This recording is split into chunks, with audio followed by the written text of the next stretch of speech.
نحمدہ و نصلی علی رسولہ الکریم اما بعد فاعوذ باللہ من الشیطان الرجیم بسم اللہ الرحمن الرحیم۔ آیا ہے حج کا موسم، جا رہے ہیں قافلے یا اللہ۔ آیا ہے حج کا موسم، جا رہے ہیں قافلے یا اللہ۔ مجھ پر بھی کرم کر دے، ہو جائے میری بھی حاضری۔ محترم پرنسپل، معزز اساتذہ اکرام اور میرے ہم مکتب ساتھیوں، السلام علیکم۔ ساتھیوں، میری آج کی تقریر کا عنوان ہے حج۔ ایک ہی صف میں کھڑے ہو گئے محمود و ایاز، ایک ہی صف میں کھڑے ہو گئے محمود و ایاز۔ نہ کوئی بندہ رہا نہ کوئی بندہ نواز۔ اسلام کے بنیادی ارکان میں حج ایک اہم رکن ہے۔ حج کے معنی قصد اور ارادہ کرنے کے ہیں۔ عبادت کی نیت سے خانہ کعبہ کا قصد کرنا حج کہلاتا ہے۔ حج محسوس مہینے اور محسوس ایام میں ہی ادا کیا جاتا ہے۔ ارشاد نبوی ہے، جو کوئی اللہ کے حکم کی تعمیل میں حج کرتا ہے اور دوران حج فسق و فجور سے باز رہتا ہے، وہ گناہوں سے اس طرح پاک و صاف ہو کر لوٹتا ہے گویا ابھی ماں کے پیٹ سے پیدا ہوا ہے۔ حج فرض کر کے خدا نے اولاد آدم پر بہت بڑا احسان کیا ہے کہ اس کو انسانوں کی بخشش کا ذریعہ بنا دیا۔ تیرے گھر کے پھیرے لگاتا رہوں، میں صدا شہر مکہ میں آتا رہوں۔ حرم میں حاضر ہوا بن کے مجرم، حرم میں حاضر ہوا بن کے مجرم، اے لبیک کا نعرہ لگاتا رہوں میں۔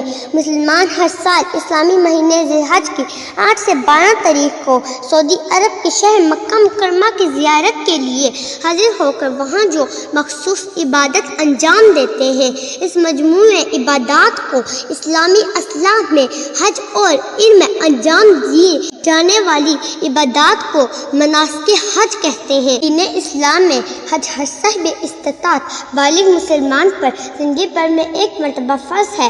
اسلام کی بنیاد 5 ستونوں پر ہے: لا الہ الا اللہ محمد رسول اللہ کی گواہی دینا، نماز قائم کرنا، زکوٰۃ دینا، رمضان کے روزے رکھنا اور حج کرنا۔ حج اسلام کے 5 ارکان میں سب سے آخری رکن ہے۔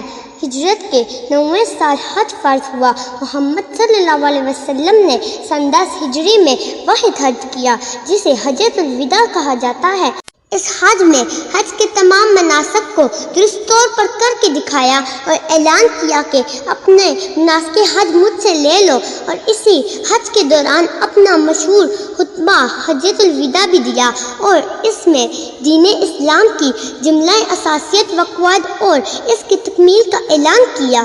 زندگی میں ایک بار صاحب استطاعت پر حج فرض ہے اور اس کے بعد جتنے بھی حج کیے جائیں گے ان کا شمار نفل حج میں ہوگا۔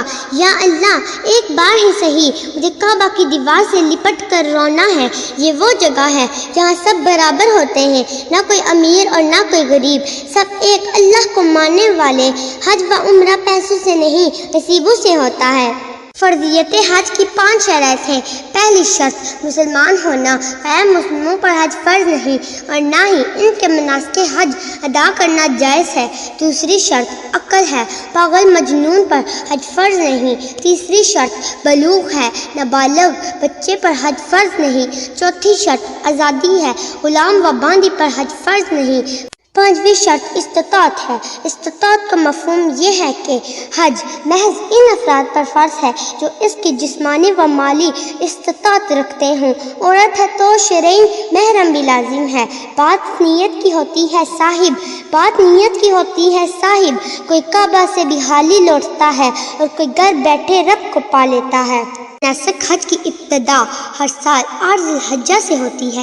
حاجی متعین میقات حج سے احرام باندھ کر کعبہ کی زیارت کے لیے روانہ ہوتے ہیں۔ وہاں پہنچ کر طواف قدوم کرتے ہیں، پھر منی روانہ ہوتے ہیں اور وہاں یوم ترویہ گزار کر عرفات آتے ہیں اور یہاں ایک دن کا وقوف ہوتا ہے۔ اسی دن کو یوم عرفہ، یوم سعی، عید قربانی، یوم حلق و قصر وغیرہ کہا جاتا ہے۔ اس کے بعد حجاج رمی یعنی کنکریاں پھینکنے کے لیے جمرہ عقبہ جاتے ہیں۔ بعد ازاں مکہ واپس آ کر طواف افاضہ کرتے ہیں اور پھر واپس منی جا کر ایام تشریق گزارتے ہیں۔